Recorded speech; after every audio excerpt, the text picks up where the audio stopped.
What's going on? I hope you're all doing well. Thanks for tuning in and taking some time to listen to this video. Today I'm going to be talking about my relationship with nicotine. All right. This is not something that I've really ever spoken about. To be honest with you, it's something that I'm not proud of or wasn't proud of. I felt ashamed for smoking and using nicotine, especially as someone that is now, a health and fitness professional. Nicotine isn't very fond of when it comes to your health. And that's kind of what I want to get into today is talk about some of the different sides of, using substances and stuff like that. But the biggest thing that we're going to be talking about is the most important thing of it all is your relationship with anything, right? And so when, first off, I'm not here. There's no judgment here. This is a completely safe place, if you've listened to any of my podcasts, if you listen to my story, you know what I've done and what I've been through. And so, again, there's never any judgment here. No one is perfect. We're all just trying to figure things out. And, if we're working on making changes, hey, way to go. Keep it up. Keep doing the best you can. Because at the end of the day, that's all that we can do. So, with that being said, all right, I was addicted to nicotine, started at the age of 15, all the way up until about 30 years old.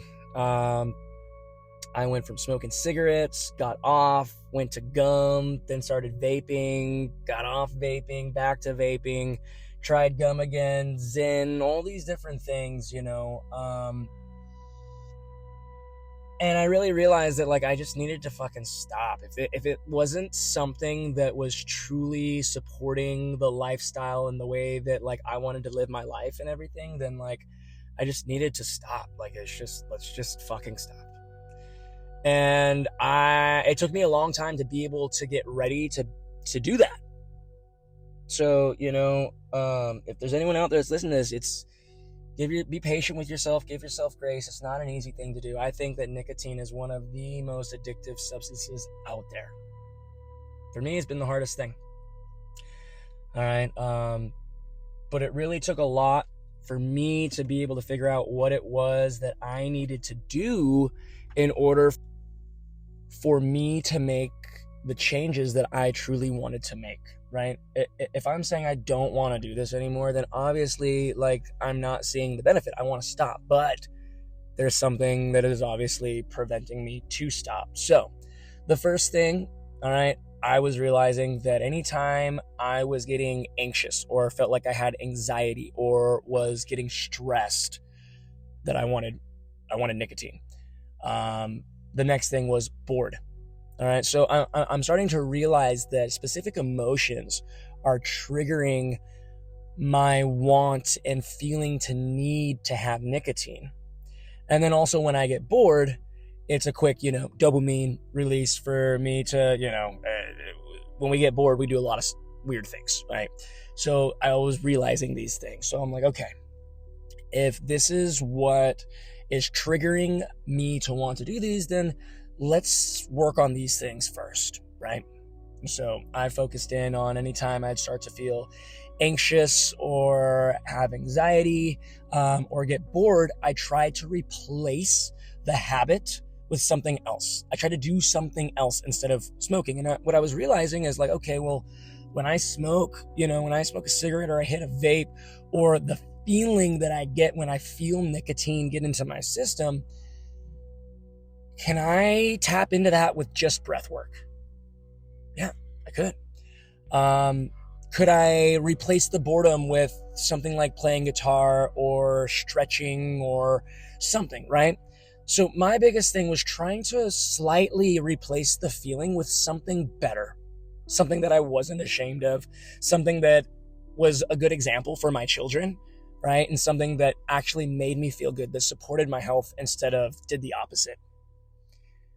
Now, I've been off of nicotine for a little while now, and I will say I did see a improvement in my cardiovascular performance. If you didn't know, I love to move. All right, I'm been in the fitness industry for over a decade now, and I love to have fun playing all kinds of sports, surfing, running, hiking, doing it all. So I've been very aware of my athletic performance, and I've focused in on my heart rate. And I worked with Whoop for over 3 years. I work at Orange Theory Fitness, heart rate, interval training and whatnot. So I'm very familiar with heart rate and the cardiovascular system in fitness. And so I was very aware of the changes within my cardiovascular system, as well as the overall endurance my body was able to implement, and the intensity of endurance drastically improved, like way better. I mean, I'm talking about running. I'm getting 5Ks on incline underneath 25 minutes, being able to surf for 2 to 3 hours and decent sized surf, getting PRs on my mountain runs that I like to do. Like, I was seeing great improvements. However, though, all right, I was also seeing a increase in my blood pressure and feeling an increase in hypertension. And so, especially when I would get anxious or feel, like anxiety coming on or any of these things, this was something that I was like, okay, typically when I would feel this way, I would use nicotine and I wouldn't feel this feeling of hypertension, or I wouldn't see my blood pressure increase. And so I do know that nicotine helped me in those ways. I do know that nicotine also helped me with some cognitive focus. And we also know that nicotine is also used to cap hunger and used for weight loss. So I get it. And it does work for those things. And I felt the benefits for those as well. However, though, again, it comes to the relationship. You see, nicotine is extremely addictive. And whether or not you're smoking it or you're just popping a little pouch in your mouth, we need to be honest with the relationship and why we're going to it. All right, if we're using it to cap our hunger, that's not really something that is really honestly something you should be able to do yourself. If you're looking to lose weight, it's really something you should be able to do yourself. We shouldn't have to use a synthesized or processed version of it. All right, this is something I told myself all the time. You see, there's natural nicotine in, all right, things like tomatoes and different fruits and vegetables. There's natural nicotine in there.